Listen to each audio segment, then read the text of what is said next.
In this video, some improvement works for Betty the Fairmont, but not quite the ones we were planning to do.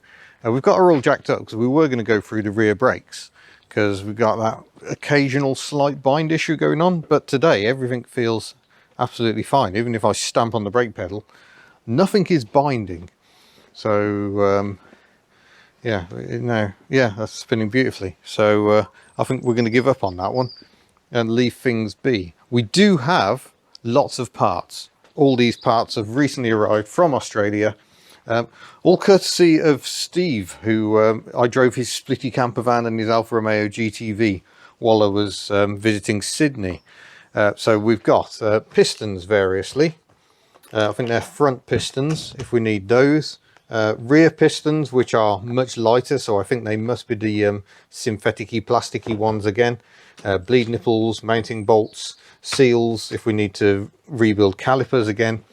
Down here we've got oil filters, that's a window pack, I'll get back to windows in a minute, air filters, brake pads variously for front and rear, and this brand new expansion tank, because if we return to the other end of the car, you'll see that the one fitted to the car looks like that, which isn't very see-through, and the plastic does get brittle with age. It's notorious for cracking around the filler and other places just because the plastic just gets weaker and weaker. So that's a Daco replacement for this original Ford expansion bottle. So that's a job we'll need to do at some point before it becomes an issue. So that'll be good to do. And somewhere amongst all this, we've got an anti-roll bar drop link or sway bar kit. I've temporarily lost that. I must have put it away with some sort of organisational skill. No, that's impossible. I would never do that. There it is. Sway bar link or anti-roll bar drop link with another random box attached to it. So I'm definitely going to do that job today because that is rattling like a good one. And someone else sent some parts as well, and I've got a lovely handwritten letter in here.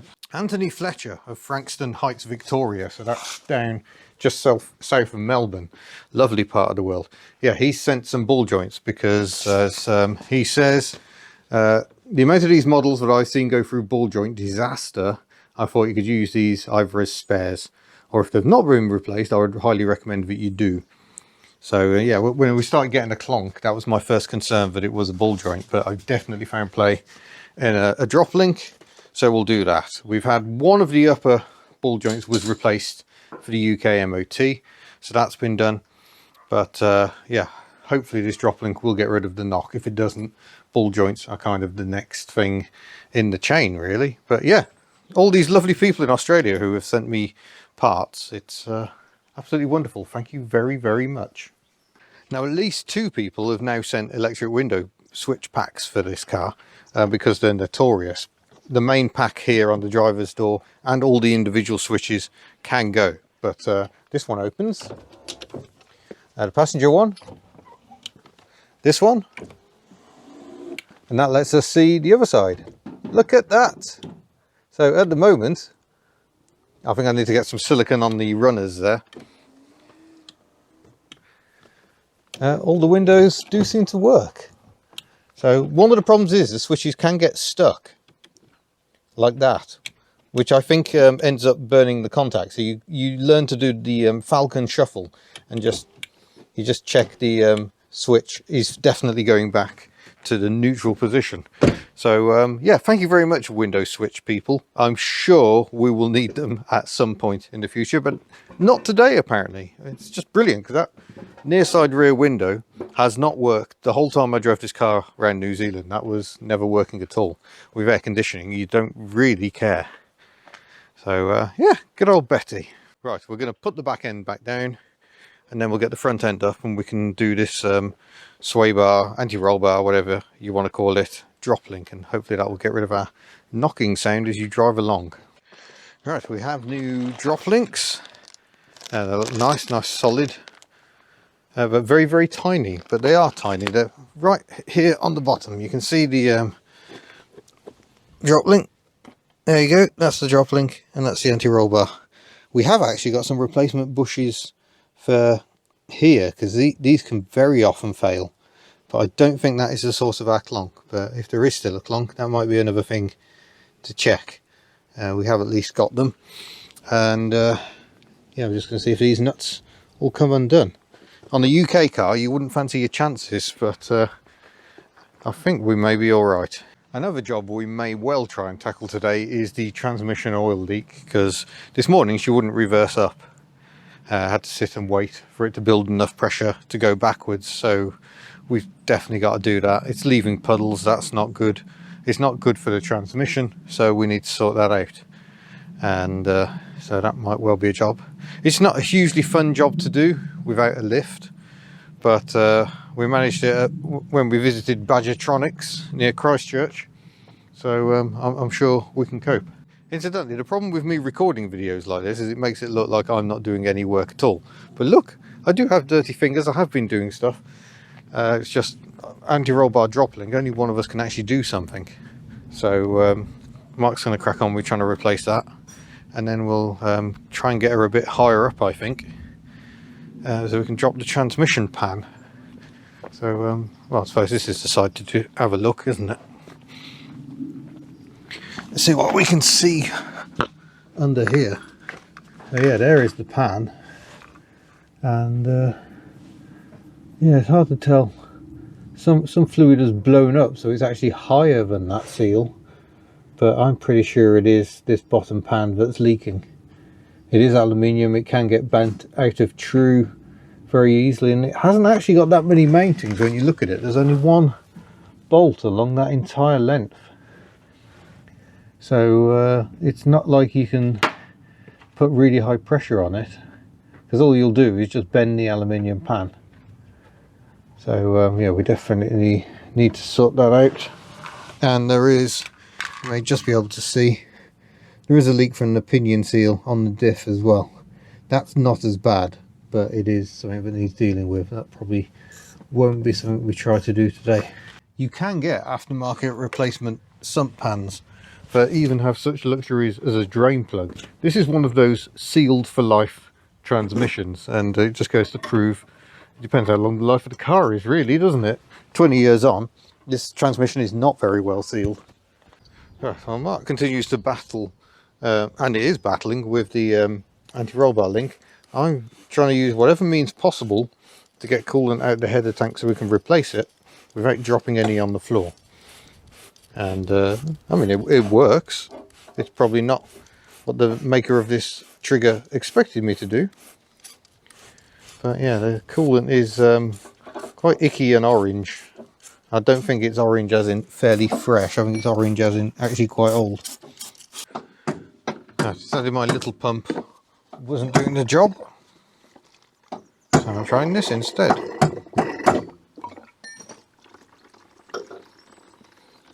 That coolant looks disgusting.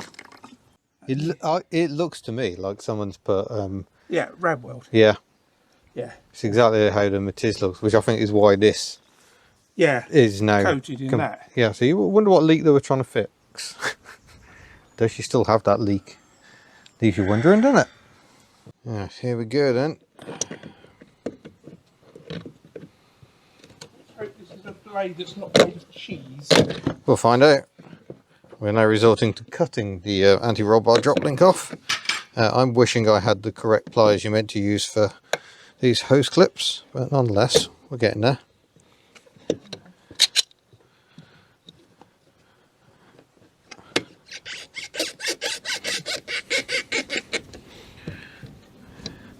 Come on, rubber hose. You want to move. Let's see if I can catch what comes out in nut. You never know.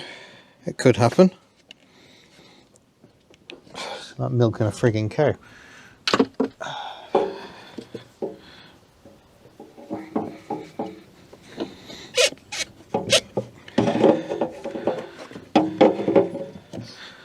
Which one would you use? Oh, there we go. Oh, not much has come out actually. So my little draining system seemed to work. Oh. Gush.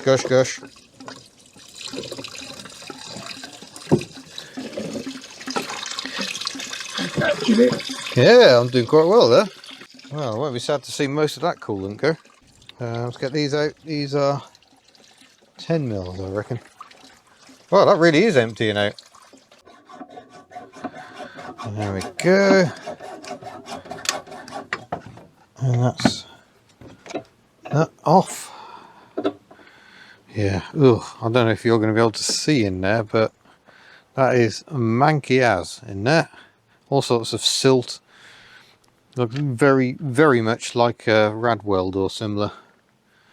So we're going to put this somewhere that isn't dropping fluid all over the car. And try and drain out a bit more coolant down here, I think. All done? Right, so there we go. We've got the anti-roll bar drop link replaced. I'm having slight issues because I've just realised I don't actually have any coolant. So I can't refill the cooling system, which means we can't go for a drive. But I have put the kettle on so we can have a cup of tea. So that's gone very HubNut, I would say. We'll jump forward a week or so and we're actually getting back on with Betty. And very fittingly as well, because it is exactly 2 years to the day since I set off on this adventure to New Zealand that would lead me to discovering this very car. So yeah, 2 years ago I was very, very, very nervously sitting on a coach heading towards Heathrow Airport, ready for the longest flight of my life and not really sure what was going to happen at the other end. Don't wish to issue any spoilers, but it turned out quite well. But yeah, it's just astonishing that it was 2 years ago. So we're just getting Betty jacked up. The floor is absolute chaos because we got pretty much flooded in here yesterday, and the water mixing with old oil made life very exciting for us. So we were slipping around all over the place trying to work on the multipler, which is sitting here looking mildly abandoned. So yeah, we're going to set about trying to replace the seal on the transmission pan, and I'm going to replace the pistons on these front brakes. This one, I don't know if it's doing it now. Yeah, you'd expect a wheel to rotate a little more happily than that. I was going to see where the transmission seal is. Here it is. We got it out of the box because it's folded up in the box as sort of two triangles. So we got it out just to let it return to its natural shape before we try fitting it. But yeah, I can't help thinking the lack of bolt holes along here. And there was it 12 pound-foot or 12 Newton meters? Pound-foot. Yeah. Yeah, so it's just 12 pound-foot of torque on these little bolts. So there's not a massive clamping force. Over 300,000 kilometers on Betty. Can't remember if I said, but seeing as we're doing a Betty video, it bears repeating. She's yeah, done very well. Oh, something else I need to mention is I filled the coolant yesterday, so that's all good. Heater's working fine. We've burped all the air out, so that should be good. Our new filler, or new expansion tank will hopefully give us greater security going forward. There is another coolant risk on these cars, where it's more a transmission risk because the oil cooler for the transmission is built into the bottom of the radiator, and if that goes wrong, that's very bad time. So at some point we may fit an external oil cooler, which is probably a good thing to do anyway if I'm actually going to be using this car for towing, not a caravan. No. Right, so that's what we're moving like at the moment. Let's take the caliper off if we can. Might have to deploy a little violence to get that off because it's so sticky. There we go. Because it's sticky. I'll just post that over there for the moment so it's not hanging off the hose. Peel the pads out. I'll just loosen them. Yeah, that's kind of a bit more what's meant to be going on. Oh, my discs now started coming off. That's great. It's really helpful. There we go. But yeah, that's how it's meant to spin. But the disc is only held in by the pads apparently. Caliper, go back. So yeah, that's like that. Yeah, that's what we want.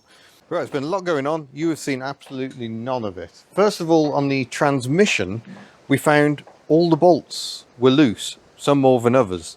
And I just had a quick chat with Kitch down Up and Down, because he did the last sump change on this, gasket change.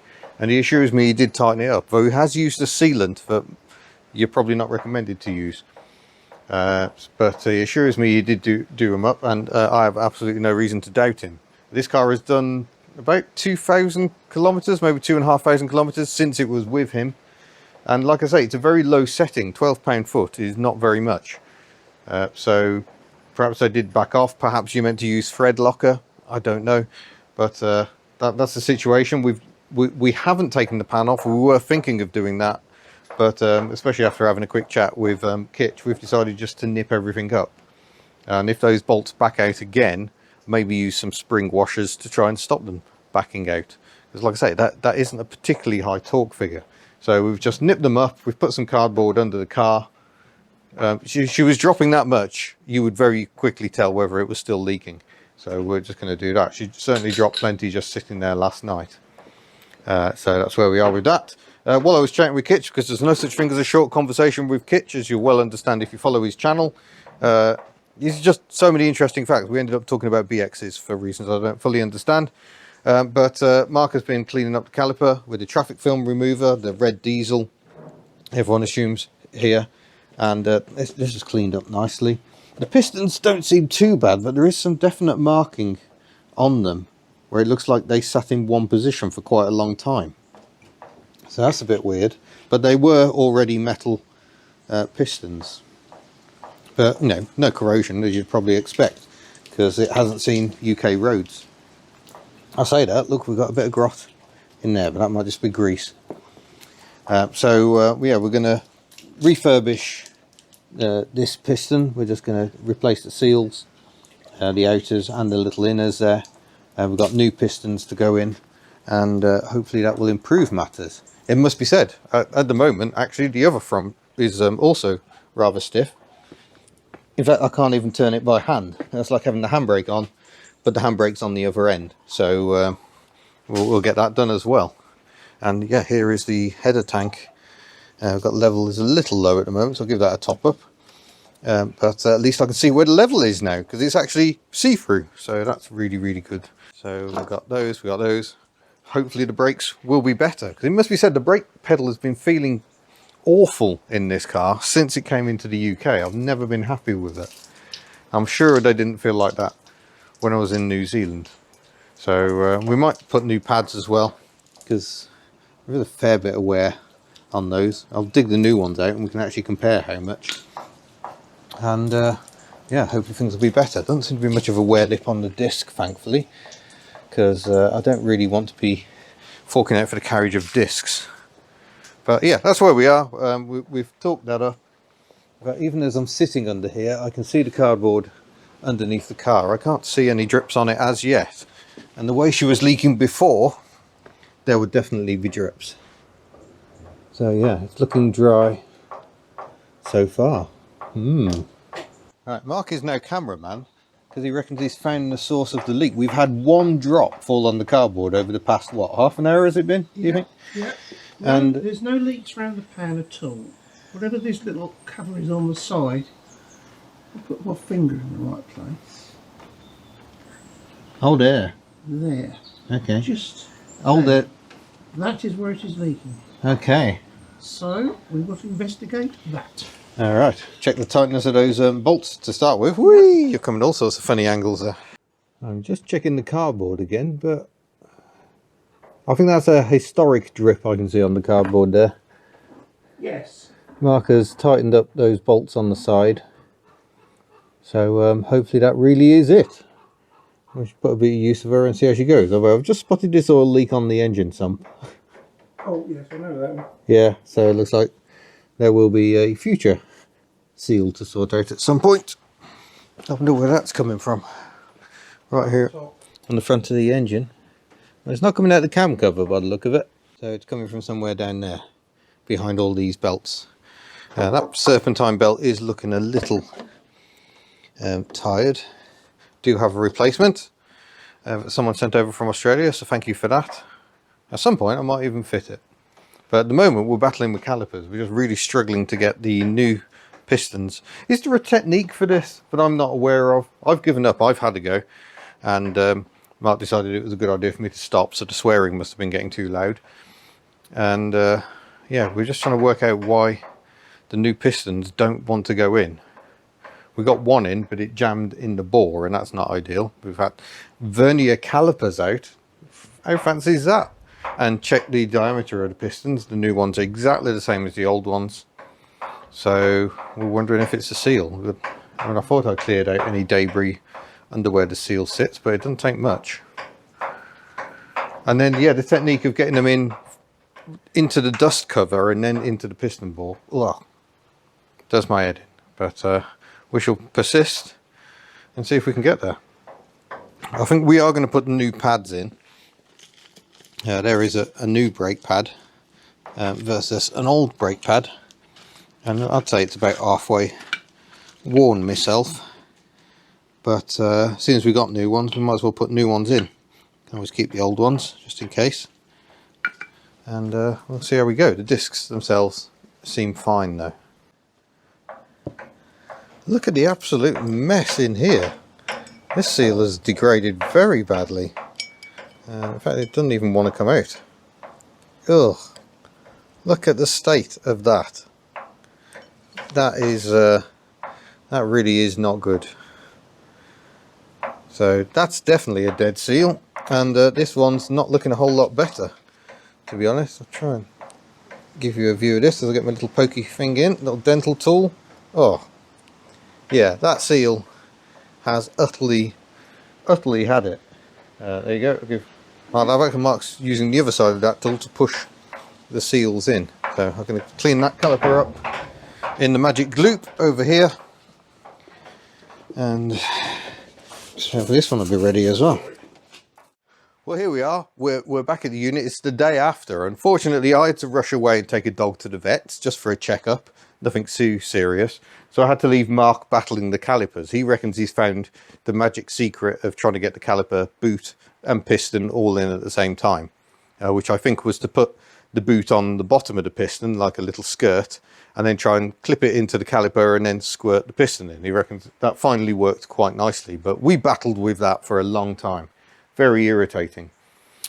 He also topped up the gearbox fluid, but he reckons it's only taken, let's just come over here, we've still got the thing open.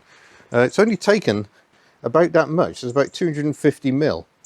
Yeah, I have the feeling it's probably lost more than that, so we'll see how it goes. In fact, we can go underneath. I've left her parked up, not overnight, sadly I only had this idea this morning, but here is a piece of cardboard that has been under the car for about the past 10-20 minutes, and look, we got a bit of a drop there, so she is still losing some. I think that is from the side plate that Mark identified yesterday. We may have to take that off and try and reseal it, but I mean, she was leaving puddles like that if you parked her up for a couple of days, so I think we have considerable improvement there. I can slide that back under so it's out of the way. So we'll put Betty back into use. Mark did have a drive around the yard yesterday. He reckons the brakes are working fine. The new pads still need to bed in, so we've got to go a bit carefully, but that should be Betty back into action. So I'm sorry there isn't more footage. It was a crazy old day at the moment, and one of the issues I think I'm not doing tinkering videos to the degree I've done in the past is because the tinkering time is tight, and when we're here we tend to be really flat out trying to do the work, and filming the work slows you down. So that's why quite often I'm just talking about work we did rather than trying to film it. I'm going to try and improve that. I'm hoping, especially when we start working on this car, which is hopefully going to be very soon, to film in more detail, because I'm definitely going to need your help. I've never rebuilt an engine to the degree we're going to do it on this. I will require your advice. So a reminder, we're going to take the cylinder head off, change the valve stem seals. We're also going to get the pistons out, take the sump off so we can get the pistons out with the engine in situ, and replace the rings. And obviously then we'll be able to check the state of the cylinders as well. We may re-hone, I'm not sure. We'll see when we get in there. But yeah, that is the next project. So thank you very much for watching. I hope you found that interesting. Hopefully we'll get to the stage where we can actually make this car completely leak-free. She's clearly not quite there yet, but getting closer all the time. And look forward to seeing you in a future video. Farewell.